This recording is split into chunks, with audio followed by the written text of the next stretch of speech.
não é uma ferramenta autoral. Fazer design, para mim, não é autoral, necessariamente, é estratégico, né? E quando você fala de liderança, é isso mesmo que você falou, é olhar o todo e buscar essas diversidades como fonte. Quanto mais diversidade, mais oportunidades a gente tem de entregar algo diferenciado. Olá, eu sou o Roy Schulenburg e você está escutando o podcast sobre design. No episódio de hoje, eu conversei com Renzo Menegon. O Renzo começou sua carreira lá em Milão, na Itália, e colaborou com as principais indústrias de design, como Artemide, Philips, Oral-B e Dainese. Ele tem experiência de mais de 20 anos na criação de conceitos, produtos e estratégias de design. Em 2013, ele veio para o Brasil e, após ser responsável pelo time de design avançado e depois do time de design experiência, ele se tornou designer-chefe do estúdio da Whirlpool Corp na América Latina. Nos últimos 4 anos, ele coordenou o time de design da Whirlpool no Brasil, redefinindo toda a nova geração de produtos da marca Brastemp e Consul, ajudando no reposicionamento das marcas e auxiliando na manutenção da liderança e preferência dos mesmos. Vamos curtir essa conversa?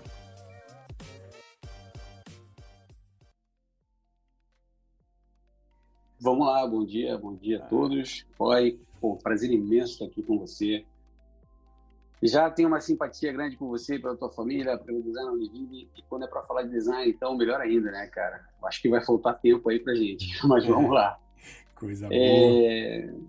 Então, eu para falar um pouquinho de design, e falar no meu caso específico, eu acho que eu vou precisar voltar um pouquinho no tempo, né, para mostrar onde nasceu o design. E na minha vida, né, onde ele acabou enfim, aparecendo e brotando e virando uma razão pela qual eu segui essa profissão. Eu sou filho de um engenheiro e uma artista plástica, e acho que podem considerar que um engenheiro, meu pai era um cara daqueles engenheiros, bem raiz, assim, bem cartesiano, né, e sempre me puxando para engenharia, eu nunca entendendo o porquê, não colava, era uma coisa que era um outro mundo para mim, nunca fui bom aluno de matemática. E por outro lado tinha minha mãe, que nunca fez pressão de nada para mim, só dizia desenha aí, e ela é pintora, né? Então eu tive a sorte de ter uma mestra do meu lado que só de olhar eu fui aprendendo. E é bem essa relação entre a razão e a emoção, né? Então acho que chegou um ponto da minha vida onde eu não ia querer, eu descobri que eu não queria fazer nem engenharia e nem ser um artista. Que apareceu foi o design, que conseguia misturar essas duas coisas. E foi bem legal isso, eu acho que foi uma influência muito positiva, foi passivo, mas foi uma coisa que foi lapidando meus interesses, né? Eu nasci em São Paulo, embora digam que eu tenho sotaque carioca. Eu morei lá por 12 anos, onde até a idade dos 12 anos eu fui em Campinas, né? E de lá meu pai, por causa de trabalho, foi para o Rio de Janeiro, onde nós vivemos mais 12 anos. Então, na idade de 24, eu me formei pela PUC do Rio, em desenho industrial. E assim que eu terminei, me formei, eu tinha sempre o interesse de ir para a Itália, fazer uma experiência lá fora, seja por questões de família, seja por questões do berço do design, até porque quando eu saí da faculdade, eu saí muito cru, né? Naquela época não tinha essa preocupação de você falar de indústria, você falar de... Não é que não tinha, talvez faltava gente, né? Porque acho que, bem ou mal, a gente acabou, de lá para cá, evoluindo bastante, né? Então o design acabou ficando mais popularizado e, ao mesmo tempo, começaram a aparecer mais profissionais da área de design e de industrial design também, que era a minha corrente, né? Aquilo que eu gostaria de fazer. Mas, enfim, eu me formei e tive essa oportunidade de ir para a Itália, onde eu, basicamente, iria inicialmente ficar 4 meses, fazendo uma experiência com a Fiat, né? No Centro de Pesquisas do Instituto Europeu de Design, lá em Milão. E quando eu cheguei lá, eu pensei um pouquinho, porque eu gostava muito da parte de design conceitual, aquela coisa meio de faculdade, sabe? Quando você entra assim, fala, cara, eu tenho altos sonhos, altas coisas, eu preciso botar para fora. E quando a gente quando eu fui fazer esse estágio, né, de 4 meses, eu tive o meu primeiro contato com a biônica, né, que é uma disciplina que fala dessa relação entre natureza como grande fomentadora de ideias, né? No sentido de você olhar para ela com um olharzinho um pouco mais transversal, um pouco mais além do que você vê ali, para buscar referências de estrutura, de cores, estratégias que a natureza adota para sobreviver, né? Então, eu sempre parto do princípio que a natureza, tudo que você vê na natureza já é um processo de otimização, porque é em constante evolução, né? Então, o que você vê lá, você fala, cara, já é a excelência do projeto, né? Isso foi uma grande referência para mim, para eu poder embarcar nesse mundo da biônica e também trabalhar a parte conceitual, em design de conceito, ou seja, realmente criar coisas através de uma análise mais criativa sobre o que eu vejo por aí, e foi muito bacana. Então, nesses 4 meses, em vez de eu fazer um estágio, eu comecei a fazer um programa de mestrado, embora o programa de mestrado durasse 10 meses, 11 meses. Mas eu falei, cara, eu vou fazer isso aqui porque é uma área que me interessa, e pior do que aconteça, eu volto para o Brasil, ou consigo alguma coisa por aqui, mas já vem com uma ideia, de repente eu me especializo, vou dar aula, enfim. Mas o que aconteceu é que naquele período, depois de 4 meses, eu consegui, estava um dos raros momentos em que o real estava à altura do euro ali, e eu tinha um carro, eu vendi o carro e fiquei mais 6 meses ali. E aí eu consegui concluir o mestrado, né? Então foi muito bacana. E nesse período eu tive contato com algumas empresas, líderes nos seus setores, assim, que também abriram muito a minha cabeça. A gente fazia brainstorms, workshops com a Artemide Light Design, que é uma empresa de excelência de iluminação na Itália. Então, você pega os grandes mestres de design da década de 70, 80, Castiglione, enfim, vários aí, tinham produtos com essa empresa, né? Então, isso já era um grande estímulo para mim. A gente fez uns projetos lá e tal. Que mais que tinha? Tinha a Dainese, que faz componentes para proteção de motociclistas. Enfim, várias empresas, a Philips, a Oral-B, várias empresas que eram líderes e que nos permitiam trabalhar com a criatividade, né? E trabalhar nesse design um pouco mais conceitual. Mas tentando fazer curta essa história, o que aconteceu é que depois eu fiz o mestrado e me deram a oportunidade de ou trabalhar com a Philips em Milão, no centro de Milão ali, ou trabalhar com a indústria pesada, industrial design, com a Whirlpool, né? E eu tinha essa vontade, eu não pensei 2 vezes, sinceramente, porque eu tinha sempre essa vontade de trabalhar com a indústria de massa, né? Porque essa ideia de você criar algo que seja relevante para milhões de pessoas e melhore a vida delas, foi para mim um grande estímulo. Eu sempre pensei nisso. Estando na Itália, estando na região da Lombardia, que era super desenvolvida, para falar de design, para trabalhar com industrial design, que era a razão pela qual eu escolhi, né, a minha profissão e a área que eu segui, eu falei, cara, é o melhor dos mundos. Comecei como estagiário lá e fui ficando.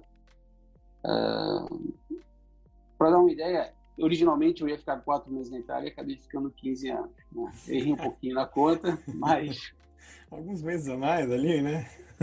Mais ou menos, não sei. Minha mãe não gostou muito dessa conta. Eu falei, eu nunca fui bom de matemática, mãe, as coisas foram acontecendo. Mas o mais legal é que foi tudo muito bacana, muito rico e muito contínuo. Então, eu comecei como estagiário na Whirlpool, trabalhando no departamento de usabilidade. E aos poucos eu passei para o time de design e trabalhando na categoria de refrigeração. E foi criando ali, vamos dizer assim, todo um repertório, uma experiência que fez com que eu ficasse lá por 15 anos. Conheci minha esposa, tive 2 filhas, foram 15 anos, afinal de contas, tempo pra caramba, né? Então, eu tenho muitas boas lembranças, e o que é bacana, pensando um pouquinho na carreira, é que eu trabalhei na primeira fase da minha vida profissional, quase profissional, pelo menos como formado, nesse design conceitual, né? Essa outra parte, quando eu caí para a indústria, eu realmente trabalhei e foquei muito no industrial design, que foi a grande período que né, na Itália, né? Então eu trabalhei em categoria de refrigeração, ar-condicionado, lavanderia, a gente fazia projetos, rodava a Europa toda, a gente foi para a China, tal, enfim, foi uma experiência muito rica. E chegou um momento em que, em 2012, a auge da crise lá, eu comecei a ficar um pouco, como é que eu posso dizer assim, comecei a questionar o meu futuro ali dentro, né? Porque eu não conseguia crescer e eu vi que as coisas estavam muito girando em círculos. E aí pintou a oportunidade de trabalhar em um outro segmento do design, que é mais estratégico, que é a parte de marketing. E aí pintou a oportunidade de voltar para o Brasil. Segundo a minha filha, ir para o Brasil, não voltar, porque ela nasceu lá e ela até brigou comigo, porque queria... Não entendi o que eu vou fazer no Brasil. O Brasil não é minha terra. Ela brigou comigo uma vez. E eu falei, calma, filha, vai ser tudo bom, vai ficar tudo legal. Mas, enfim, o ponto é que, aí, vindo para o Brasil, eu trabalhei na área de Advanced Design e Experience Design, e depois foquei mais na parte de marketing. Então, hoje eu estou respondendo por isso. Então, de maneira geral, eu consegui transitar nesses 3 blocos, vamos dizer assim, e que, claro, todos eles são estratégicos, mas com graus diferentes de atuação. Pode falar? Tem uma história aí. Eu acho que dá para fazer uns 6, 7 episódios aí, hein, Renzo?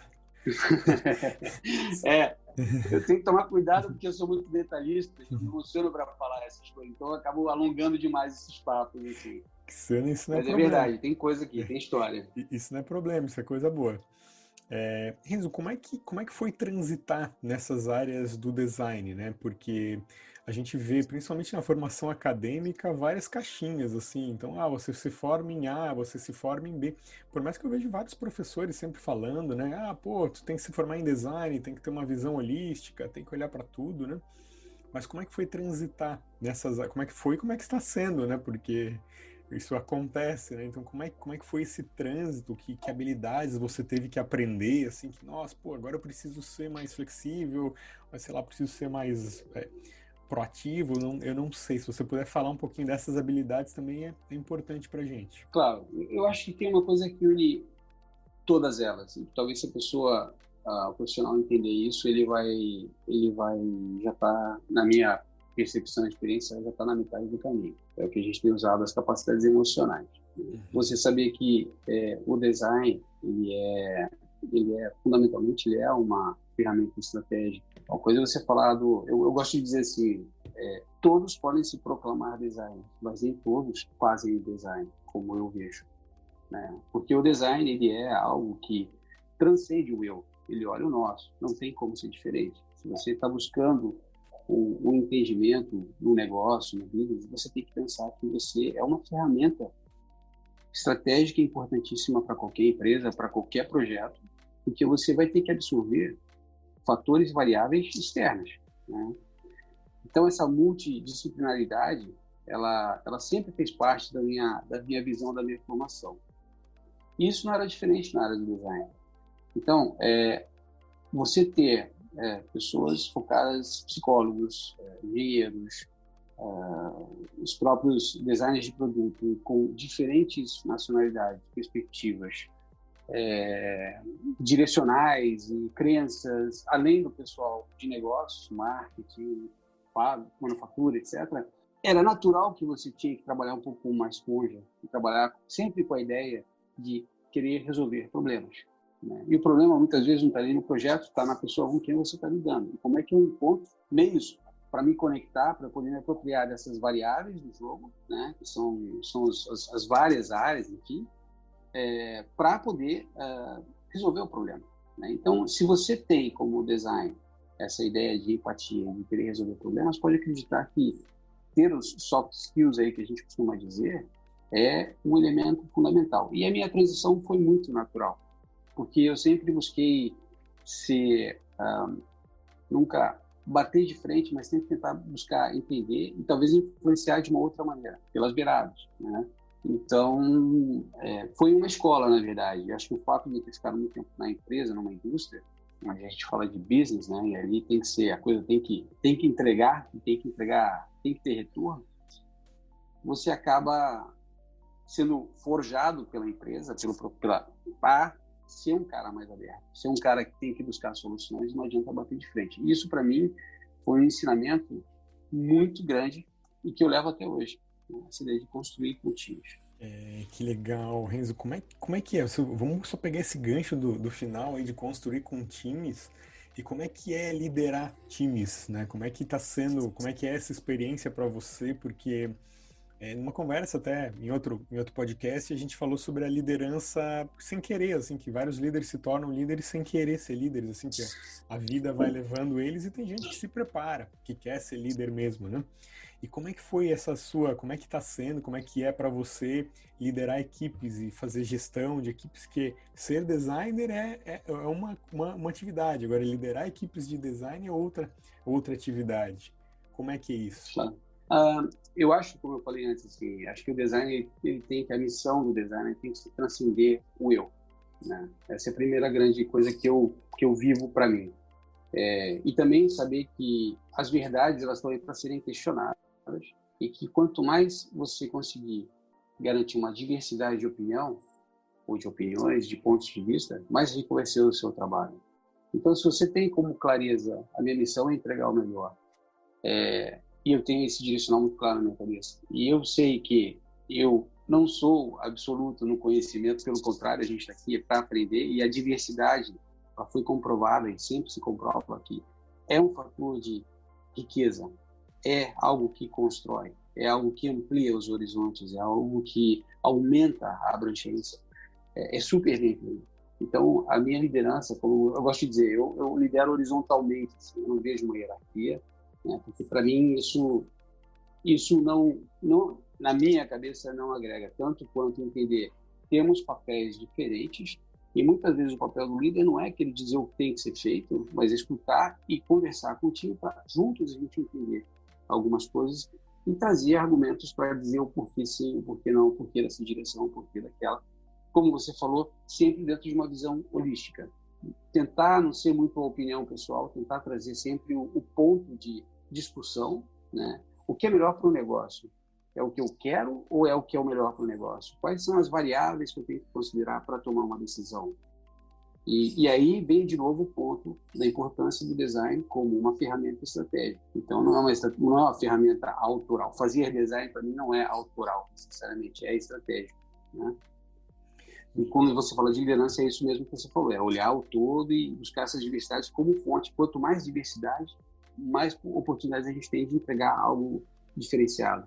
Legal, Renzo. Nessa sua última resposta ali tem dois termos que são importantes aí para essa nossa próxima pergunta, que é, você falou de negócio, né, e você falou sobre design ser estratégico.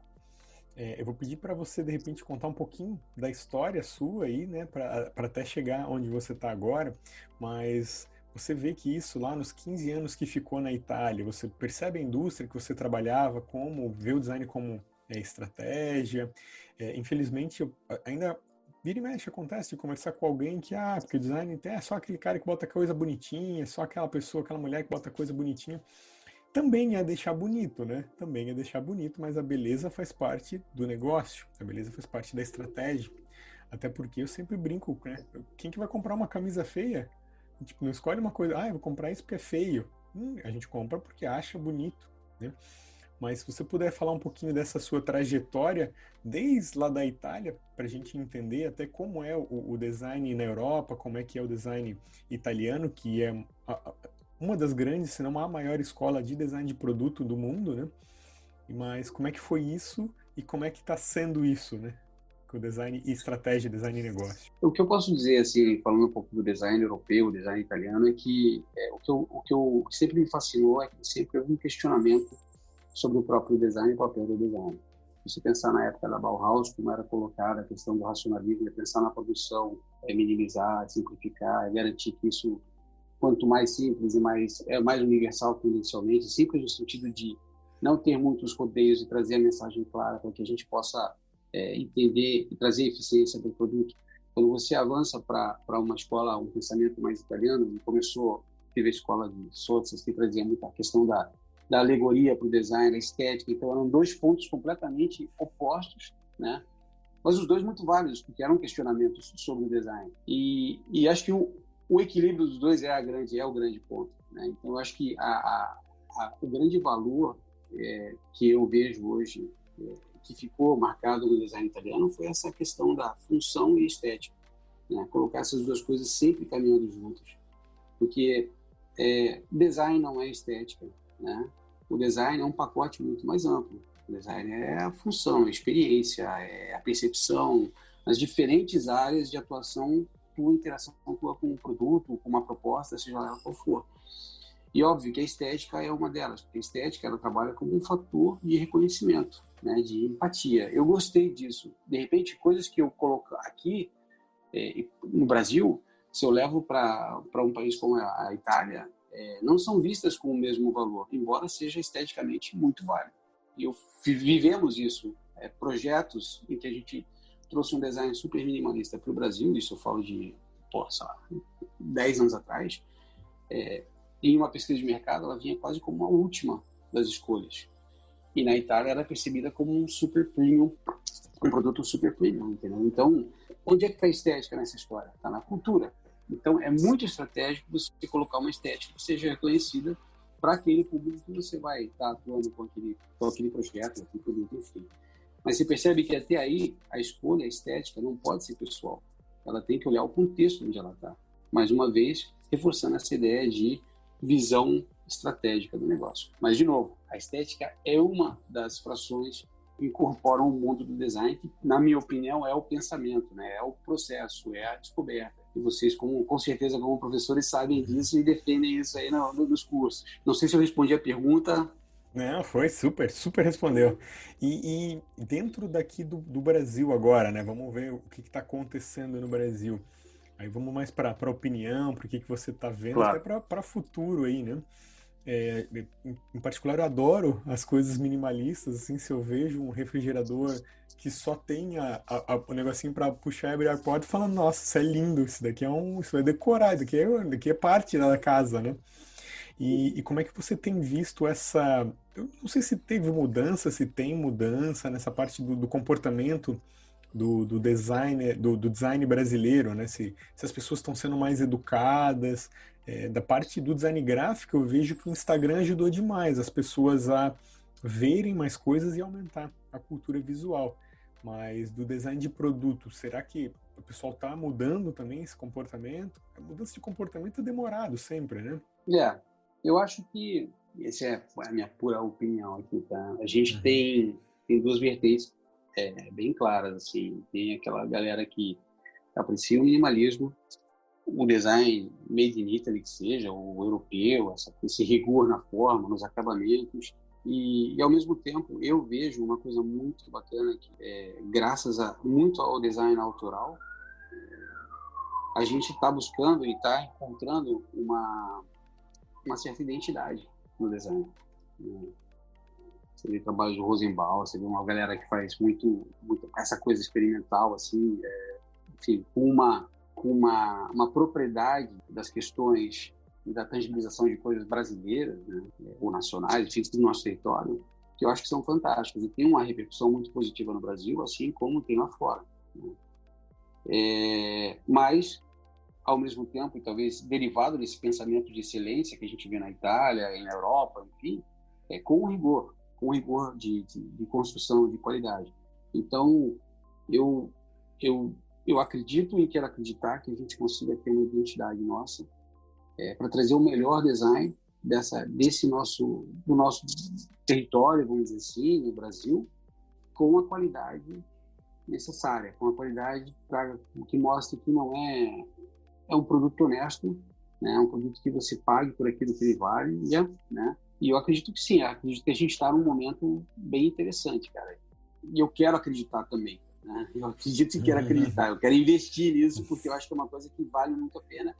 E a graça está na diversidade, como a gente falou, né? Então não existe um risco de você ficar fossilizado numa ideia de design minimalista moderno, enfim, pode colocar os atributos que você quiser, excelência e tal, e que eu compartilho até um certo ponto, a gente ficar travado, a gente não vai ter evolução. Aí entra a questão da expressão, um pouco da expressão da arte também, como um fator de provocação, né? Então, eu quero acreditar que quero que ver sempre, cada vez mais, um design com propriedade, com uma boa história para contar, com rigores de qualidade, para que faça com que não é ornamento ou frufru, mas faz parte de um contexto, entende? E que traga valor para para uma identidade que é riquíssima e extremamente diversificada, né? Ou seja, eu sei que a gente, entre nós aqui, parece que eu estou falando o óbvio, mas é quando você fala do potencial do design e quando eu falo que a diversidade agrega, cara, o Brasil é uma panela de pressão, né? Ela pode te dar N insights, N inputs e um material para você criar por toda a vida e mais um pouco. Que legal, que bom. É bom a gente valorizar o que a gente tem do lado, olhar até o redor aqui, né? Valorizar onde tiver, né, Renzo? Então, se está na Itália, valoriza a Itália. Se está no Brasil, valoriza o Brasil. Se está na Argentina, vê o que tem, né? E isso, eu vou até te colocar, eu acho que você falou uma coisa muito legal, muito importante. E isso foi um divisor de águas na minha vida, né? Eu, quando fui para a Itália, eu recebi um conselho de um meu professor. Eu estava ansioso, cara, 24 horas, cara, eu não saí, é a primeira vez que eu estava saindo do país, né? Primeira e última vez, não saí mais, fiquei 15 anos, depois só fui voltei depois. Mas ele falou assim para mim, e eu achei de tremenda sabedoria: Renzo, relaxa, curta a viagem, curta a vista que você vai ter do avião. Você está indo lá, cara, para aprender, você está indo lá para curtir, para viver. E eu falo isso porque é como você falou, é bom valorizar o momento e o lugar onde você está. Eu acho que eu consegui ficar 15 anos na Itália sem fazer essa conta. Eu só fui fazer depois para poder contar para os outros quanto tempo eu fiquei. Porque eu curti tudo, cara. Eu curtia tudo. É óbvio, sentia saudade da família. Eu fui sozinho lá e tal, enfim.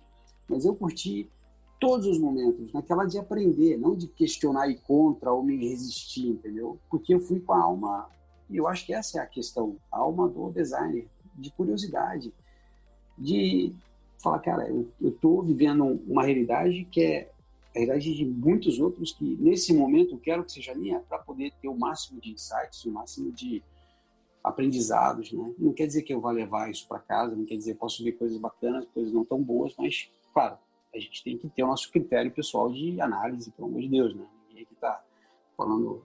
O critério, ele existe em você, mas dentro dessa lógica, eu não fui para lá forçado, eu fui para lá para aprender. Então, e amigos meus, infelizmente, iam para lá, pisavam na Itália e começaram a dizer, que saudade do Brasil, que não sei o que.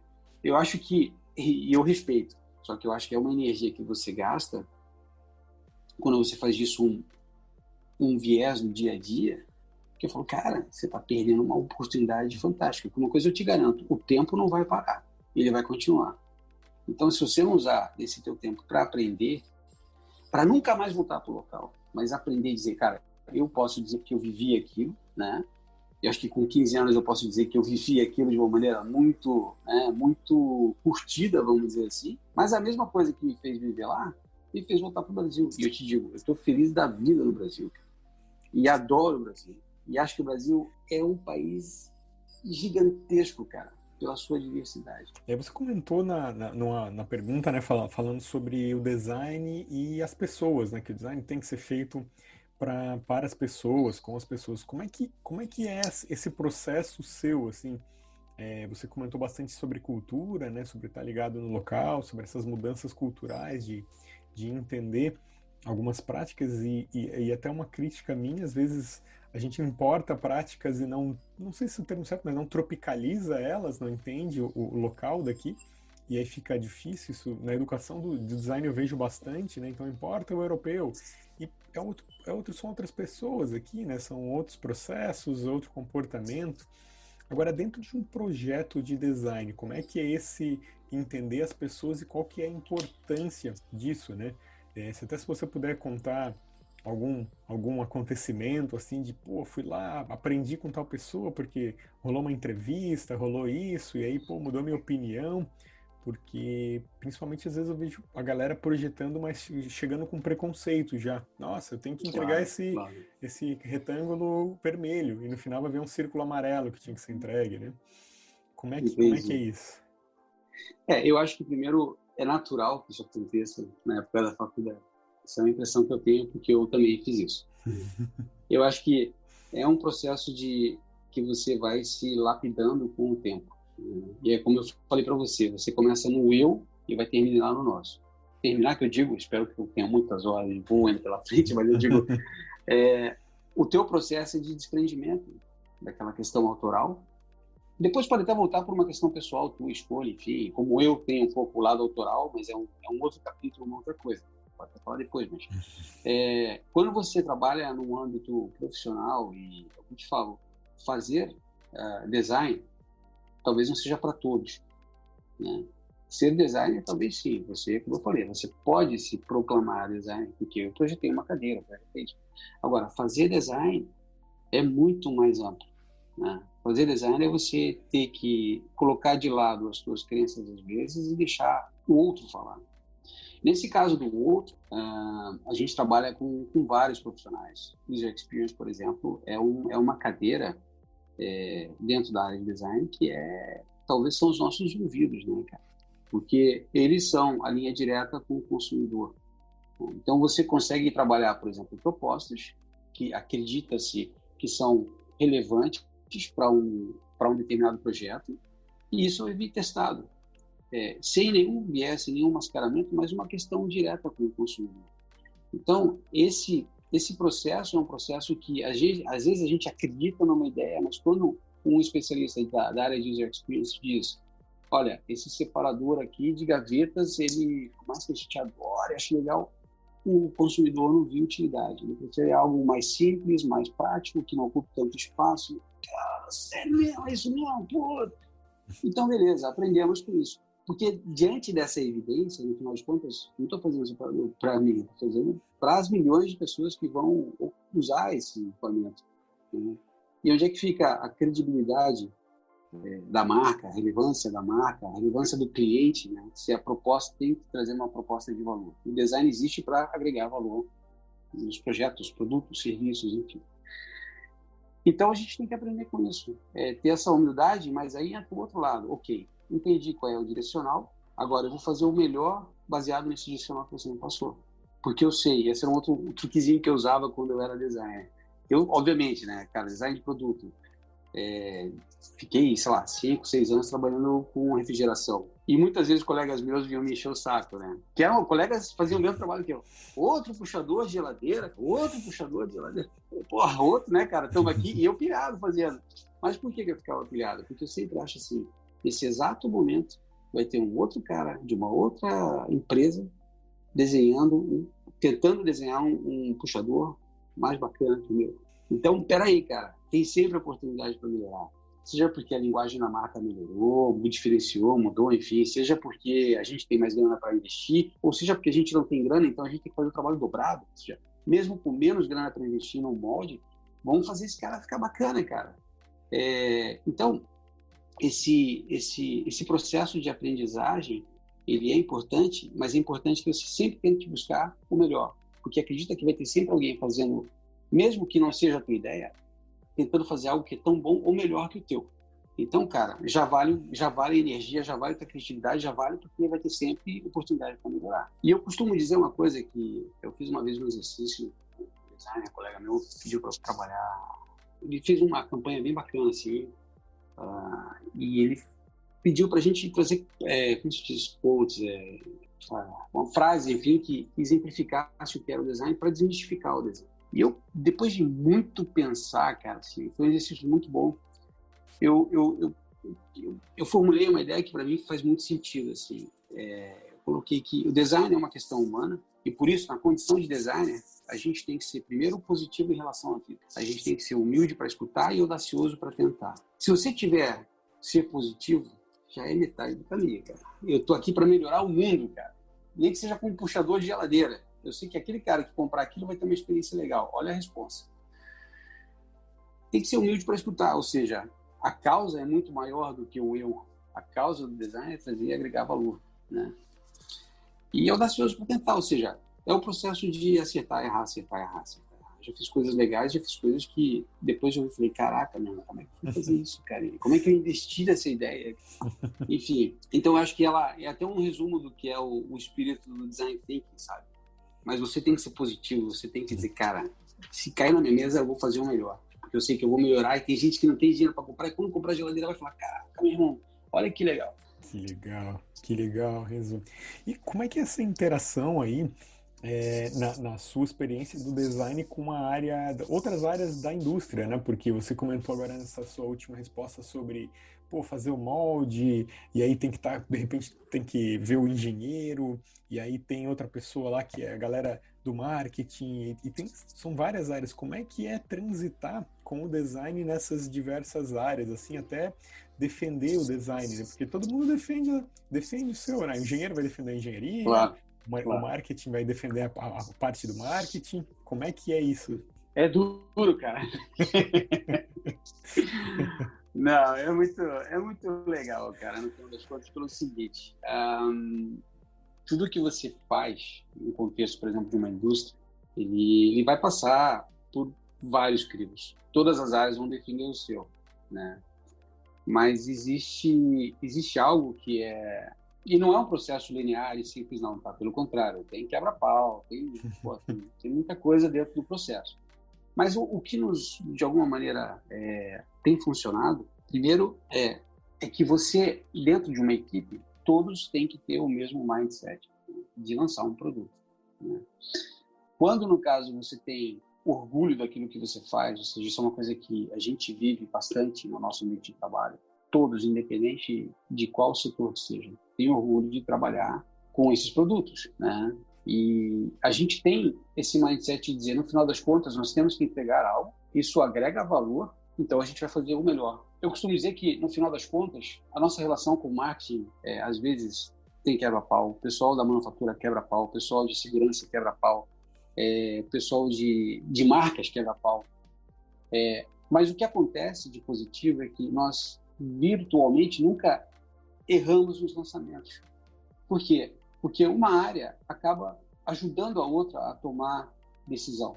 Porque, no final das contas, o que todo mundo, é por isso que eu falo, quando você está engajado, todo mundo tem orgulho do que faz, está consciente daquilo que você faz, e quer fazer, quer entregar, todo mundo sabe que o que tem que entregar, no final das contas, é valor. E muitas vezes, então você imagina, tem um pessoal que faz redução de custo, de projeto, aí o cara fala, toda aquela equaçãozinha, pô, e se a gente tirar esse acabamento de pintura e colocar um acabamento de uma cor sem ser metalizado, por exemplo, que custa mais barato, etc, etc. Você vai lá e fala, cara, a gente assim reduz custo, melhora a rentabilidade, mas está perdendo em valor. Valor para a marca, valor para o produto, para a percepção do produto. Então, essa equação, geralmente, essas discussões são feitas com quase todas as áreas que estão envolvidas, né? Então, a gente tem que sempre entender que, no final das contas, independente do projeto, esse projeto tem que ser relevante e tem que entregar valor, né? Por quê? Porque ele responde a uma demanda de uma marca. Então, essa consciência tem que ter. E é por isso que a gente quebra pau. Por quê? Porque tem que dizer pro cara, beleza, mas não vai resolver o teu problema, mas vai criar outros dois, para outras duas áreas, né? Mas é um diálogo interessante, o resultado é inteligente, porque é uma otimização de recursos, no final das contas, porque a complexidade da logística, a manufatura, não adianta o cara desenhar uma coisa bacana e a manufatura não conseguir produzir. Não adianta eu desenhar um negócio bonito, mas não tem nada a ver com a linguagem de uma marca. Não adianta nada eu fazer uma coisa bacana e olhar para o set competitivo e os caras estão entregando algo que é diferenciado. Então, segurança, se o cara vai botar a mão na prateleira e cortar o dedo, cara, imagina a experiência de produto que o cara vai ter. Pô, o produto é lindo, botei a mão na prateleira, pô, tinha uma rebarba do molde ali da prateleira, me arrancou o dedo ali, sei lá o quê. Se não fechar o case, cara, o produto é lindo, o pessoal amou, papapá, mas não vai trazer rentabilidade para a empresa. Pô, cancelado, não adianta, vai ter reluto. Então é uma equação complexa, mas é muito bacana. Cara. Toda vez que você lança um produto no mercado, é uma satisfação. É o resultado de um percurso longo de seleção natural, no sentido dessas variáveis aí. E até aconteceu uma coisa interessante, cara. Aproveitando que a gente está aqui falando de design, eu lembro que nós tínhamos isso aconteceu na Itália, um produto que eu tenho um tremendo orgulho assim do produto. Eu achei que foi um side-by-side, aquela geladeira americana. A gente tinha feito um design particular ali que era algo bem, como é que eu posso dizer assim, bem avançado para a época, porque era um minimalismo estressado, assim, né? Mas era muito bacana, porque tinha uma expressividade no produto, praticamente você criava uma ilha na porta, dentro de uma porta alta quase 2 metros, existia um nicho ali, onde toda a área de interação ficava incorporada, e tudo era integrado, no mesmo nível da porta. E era um desafio para produzir, cara, imenso. E, cara, chegou o nosso na época, atualmente é o presidente da companhia, ele chegou lá e falou, eu quero esse produto. Porque o pessoal de Mato Grosso estava, não dá para fazer, não dá para fazer. Mas todo mundo entendia o valor, mas dizia, cara, a gente está travado, tem que investir. O cara chegou e falou, eu quero fazer.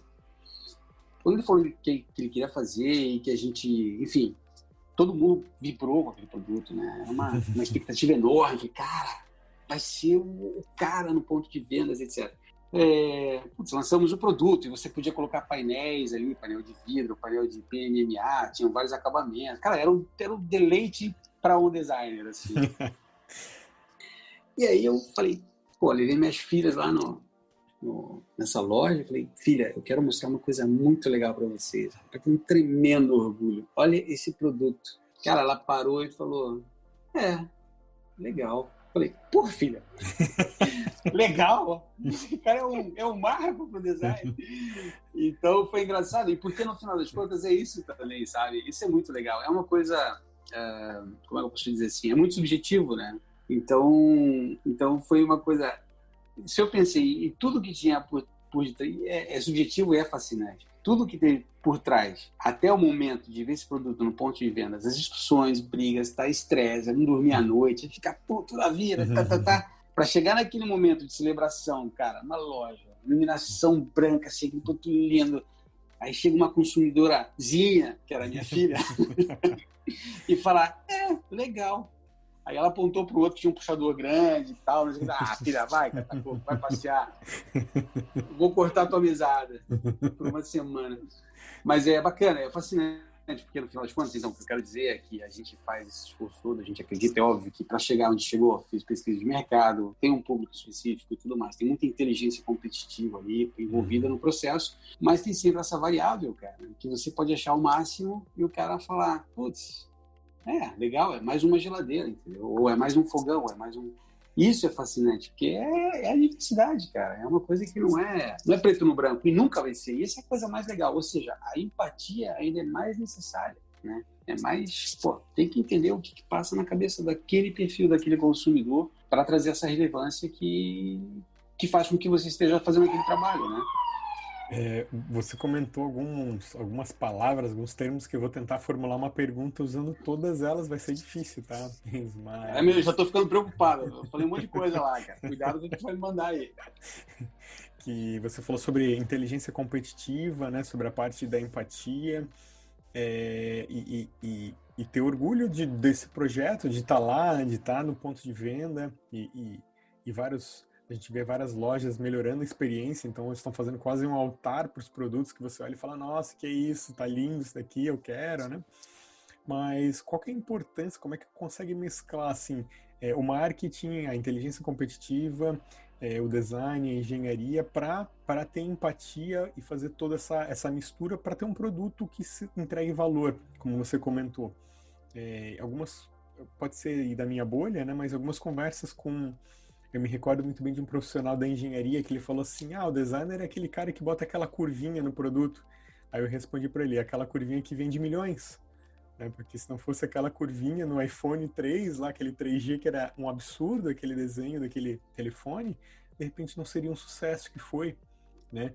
Mas como é que é entender isso e até levar para as outras áreas isso, né? Porque de repente um engenheiro, de repente o pessoa do marketing ou da manufatura não tem essa visão da empatia, visão de perceber que aquilo tem que entregar valor para uma pessoa, para um ser humano lá do outro lado. Olha, esse é um ponto importante e eu acho que você tocou aí em algo que realmente trivial o entendimento. Assim. Quando você fala do valor do design, eu posso te dizer, eu estou há 20 anos nesse negócio, trabalhando com isso. Não é simples. Não é simples porque é uma questão de educação. E não é pejorativo o que eu estou dizendo. É uma questão de conhecimento do que é o design. É uma questão mas não é o conhecimento de design. Até entre designers ainda tem essa falha. Né? E às vezes eu fui entender o design muito mais lá para frente, tá? Quando estive transparente contigo. Vivendo que eu comecei a entender que não sou eu, somos nós, são os outros, né?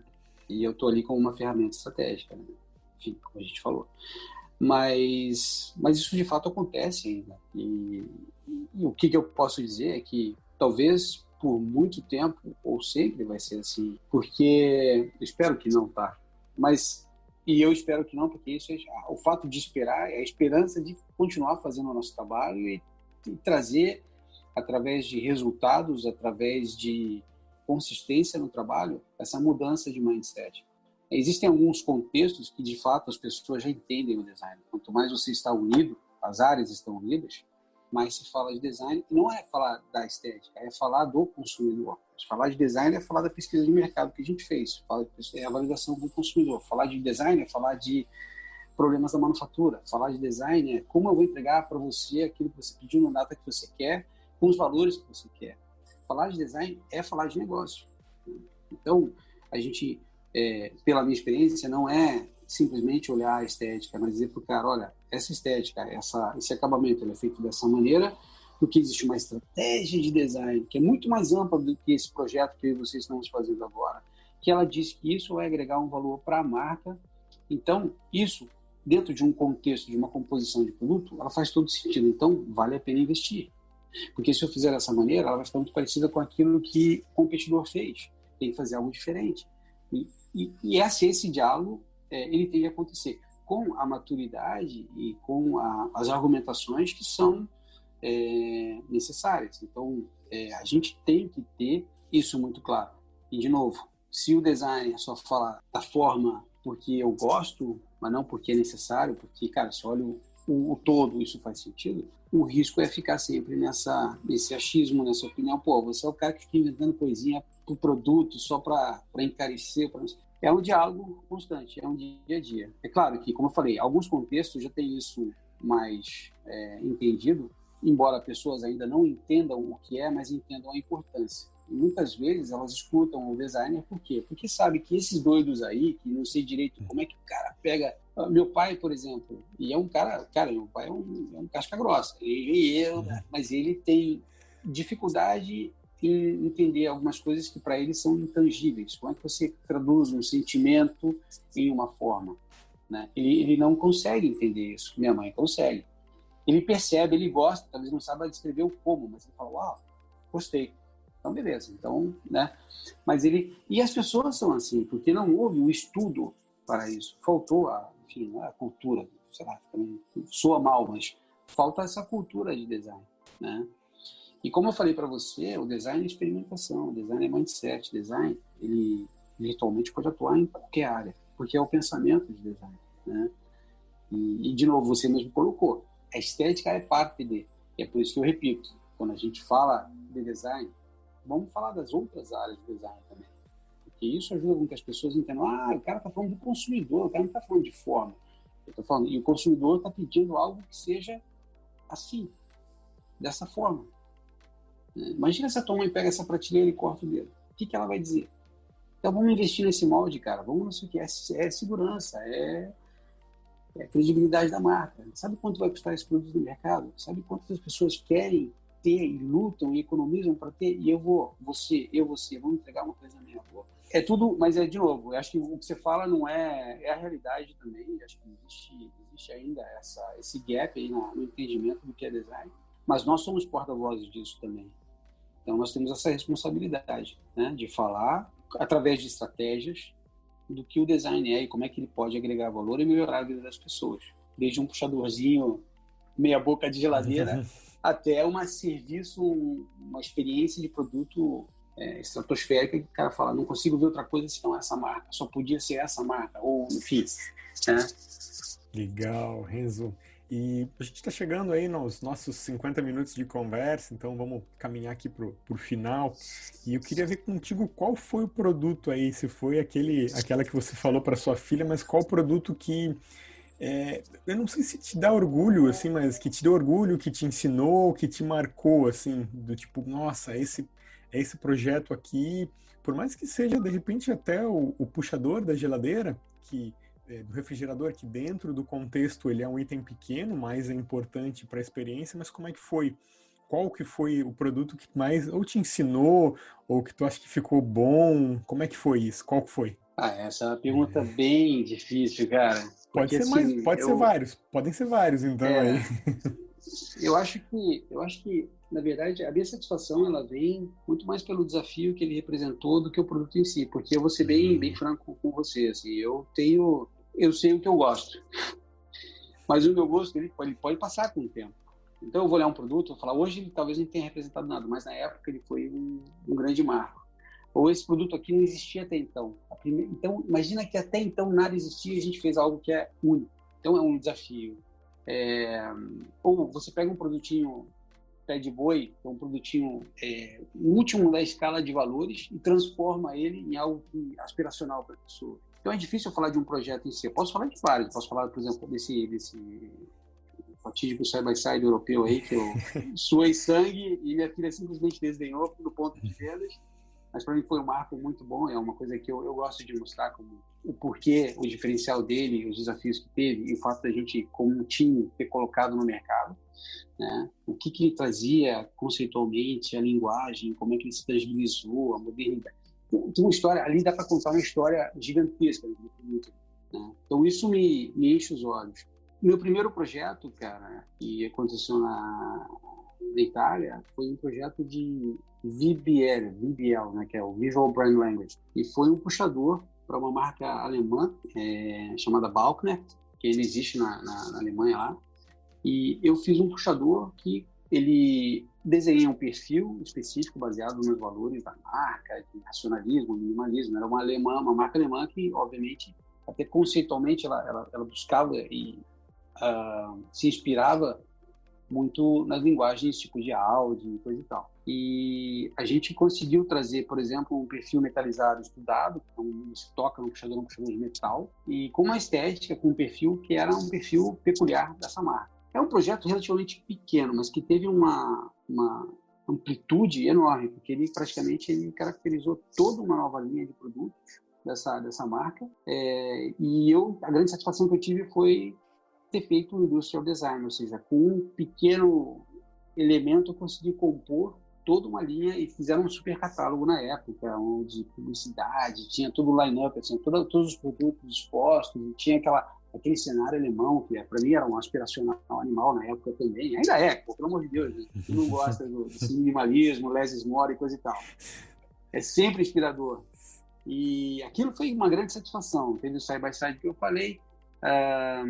Cara, tem muita coisa. Tem, por exemplo, o time de design, né, do grupo que trabalhou no Dual Basket. Para mim foi eu não participei diretamente, participei muito mais da parte de marcas ali, mas o exercício que foi aquele trabalho, então você tem a possibilidade de lavar dois tipos de roupas coloridas e roupas brancas no mesmo produto, né? Então isso é um benefício de tempo, a qualidade, a eficiência. Então as águas não se misturam, então elas não tem problema, são dois tanques dentro de um tanque único de uma máquina. Isso foi algo que para mim foi incremental, a gente não construiu um produto, a gente, através da engenharia, de novo, um papel fantástico de engajamento cross-category, cross-funções, trouxe esse produto, e a gente trabalhou na usabilidade dele, claro, mas trouxe um benefício muito grande.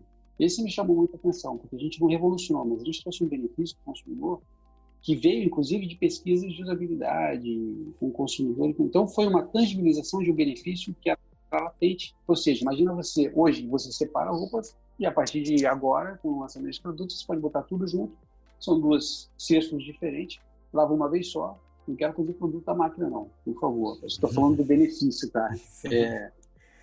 Fica à vontade aí para colocar. Mas, e outro que, para mim, também é um caso, e depois a gente trabalhou um pouco na evolução desse produto, mas o próprio retrô, né? É um produto que você é um pé de boi, cara. E a gente conseguiu, a equipe, enfim, transformar em algo de extremo valor agregado. Então, isso é alquimia pura, cara.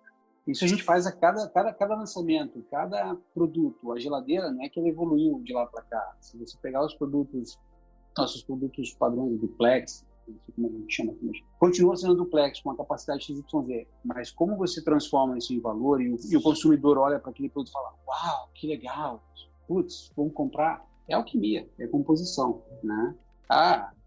Atrelada à experiência de produtos. Então. E o outro, por fim, que esse eu participei de uma maneira junto com uma equipe, mas foi realmente para mim um marco, que foi disruptivo foi a própria máquina de refrigerador de bebidas, né? Que de fato era algo que nasceu com uma ideia assim, em um contexto completamente diferente, mas toda a equipe de design, de engenharia, de marketing compraram a ideia e falaram, cara, não existe até então, mas por que não? E foi um projeto gigantesco, né? Então, e de novo, dentro desse contexto de não é só um belo desenho, não é só uma bela experiência, é uma questão de business cases, é uma questão de qualidade percebida, é uma questão de service, é uma questão de manufatura, de logística, e tá aí, tá vendendo, isso é muito bacana. Então, cara, eu não sei te dizer se eu teria, talvez, para cada projeto eu teria para te dizer um desafio, enfim, mas eu acho que a beleza tá aí, a beleza tá em você afrontar essas complexidades, ser empático, trabalhar e dizer, cara, de tudo, a melhor coisa é construir, fazer melhor, né? Então, vale ser empático, vale entender quais são as variáveis, porque você sabe que quando está ali no ponto de vendas, foi um belíssimo exercício de empatia, né? E de inteligência, né? Competitiva, de custos, etc. Porque se é visto como valor, sinal que você está fazendo o trabalho direitinho. Legal, Renzo, que legal. Já vi vários produtos aí para pesquisar depois e ver como é que foi como é que eles Legal. tudo. O retrô ele marcou bastante, né? Porque eu me recordo, tem várias linhas, acho que todo ano tem umas linhas novas, com cores novas, coisas assim, e cada ano ficava ficando mais bonito. Aí dá vontade de trocar todo ano, eu quero esse agora, eu quero aquele, eu quero aquele. De fato, isso é um exemplo do trabalho que a equipe faz, essa transformação, né? E a transformação, ela acontece em diferentes níveis. É a tua visão holística, é aquilo que você fala. Então, eu podia ter parado no tempo e ter feito um produto que, pum, bateu, explodiu, fez aquele uau, bacana, e ficou ali. Mas a gente consegue revigorar ele, ressignificar ele. Isso acontece, nesse caso específico de uma indústria metalmecânica, como é a Whirlpool, a cada lançamento. Tem que ser relevante, tem que trazer valor para o consumidor, né? Isso é importante. E é o trabalho da alquimia dos designers aí, que ajudam juntamente com a equipe, enfim, como a gente falou, mas que trazem, que significam, revalorizam, né? E é isso aí. Renzo, a minha última pergunta aqui vai ser assim, ó. Porra, já acabou, meu irmão? Pô, já te falei, cara. Vamos fazer mais, pô. Vai ter mais conversa aí. Vamos fazer mais. De repente chamar o próximo, chamar mais gente para dar uma discussão aí, fazer um episódio de umas 2 horas aí. Aí vai ficar tranquilo. Legal. De repente, 2 horas, 3, dá para conversar tudo aí, né? Dá para ficar mais tranquilo. Dá, sim, claro que dá. E uma dica, né? Pedir para você dar uma dica para a galera que está estudando ainda. Eu sempre brinco, né? Eu tento finalizar algumas entrevistas falando, pô, se o Renzo voltasse lá pro Renzo do primeiro ano do curso de design, lá na PUC, que você falou, pô, será? O que você falaria pro Renzo lá de trás? Eu falaria primeiro que design é animal. Eu fiz a escolha certa. Continua nesse caminho, Renzo, que olha, é muito legal. E segundo, considerar, claro, como eu falei para você, é um processo de crescimento e a gente não pode fazer os shortcuts. Eu não acho natural isso. As pessoas têm que realmente aprender, senão não faz nem sentido, não é uma receita pronta. Mas considerar essa questão de atento, essa questão do eu para o nós. Essa questão da empatia, acho que é super importante. E pensar que design não é uma via de uma única mão. Ela, na verdade, ela é um vai e vem. É como a natureza, em constante evolução. E a gente, como parte da natureza que nós somos, né, a gente, como designers que tentam e tem essa beleza de poder ter um olhar holístico e buscar esse olhar holístico, a gente tem que estar em constante evolução. Em constante evolução é sempre se questionar, é sempre colocar dúvidas, é sempre dizer, cara, isso não é uma verdade. Tanto é que eu mesmo falo de produtos que é difícil falar, aquilo me marcou por isso, mas eu não sei se eu faria igualmente hoje dessa maneira. Por quê? Porque a coisa evolui, porque os sentimentos, a maturidade evolui. Então, sejam sempre abertos para aprender, para olhar, para escutar. E eu tenho certeza que isso mal não vai fazer nenhum. Mesmo que lá na frente você diga, vou fazer uma carreira autoral, passa por isso. Tenta pegar o máximo de experiência, os professores, escutem e não porque temos professores aqui, mas são professores que têm e eu falo pela Univille, sinceramente, porque eu tenho contato com vocês, são apaixonados pelo que fazem e têm essa preocupação, e é por isso que a gente está aqui hoje falando sobre design, né? Tem essa preocupação em falar de design. E eu não estou trazendo a verdade absoluta, eu estou dizendo a minha experiência, mas é algo que me rendeu frutos e me deixa feliz. Por quê? Porque eu sei que eu não quero ser um especialista, eu quero ser um designer, um questionador. Essa é a maneira de eu poder evoluir para o próximo projeto. Demais, hein? Estudar nunca fez ninguém pior, né? Então tá de boa. E olha que eu nem era muito bom aluno, não, cara. Mas é verdade. Eu sempre falo com os alunos que estudar não é só na aula, né? Mas estudar eu acho que é ser questionador, estudar é estar no seu trabalho, estar se dedicando, né? Pô, não é só estudo formal. O estudo formal é importante, às vezes assim, o estudo prático é importante, viver é importante, passar 15 anos na Itália é importante, né? Então, Claro. estudar, viver e estudar, vamos lá, né? Você falou, é o viver com o V maior, né? O viver com aquela de viver as experiências, é você ser esponja, você realmente viver aquele momento de uma maneira bacana. Eu acho que é isso mesmo, cara. E essa relação de humildade com relação a essa grande beleza que é o viver, né, cara? Olha quanta coisa bacana esse papo nosso aqui, quanta coisa vai estar, pode fluir daqui, enfim, é isso aí. Isso aí. Renzo, queria te agradecer demais aí pelo seu tempo aí. A gente sabe, nessas épocas, para quem está escutando no prazo, a gente está no meio de uma pandemia, né? Então, esse tempo louco que está essa pandemia e arranjar uma agenda para vir aí ficar conversando uma horinha, eu te agradeço demais por você ter disponibilizado o tempo aí, não só dessa vez, mas das outras lives que já participou, né? De todas as iniciativas que a gente tenta trazer, você está sempre topando todas, assim, ó, muito, muito obrigado mesmo, tá? Legal, é um prazer, para mim é uma honra poder estar aqui e falar de design, daquela coisa que nos une no final das contas, né? Essa paixão por essa causa, essa disciplina maravilhosa. E, cara, se foi assim até agora, não vai ser daqui para frente, diferente daqui para frente. Pode contar comigo, se vocês quiserem ouvir minhas histórias aí, fiquem à vontade, é um prazer. Legal, Renzo. Muito obrigado, gente, e até o próximo episódio. Valeu!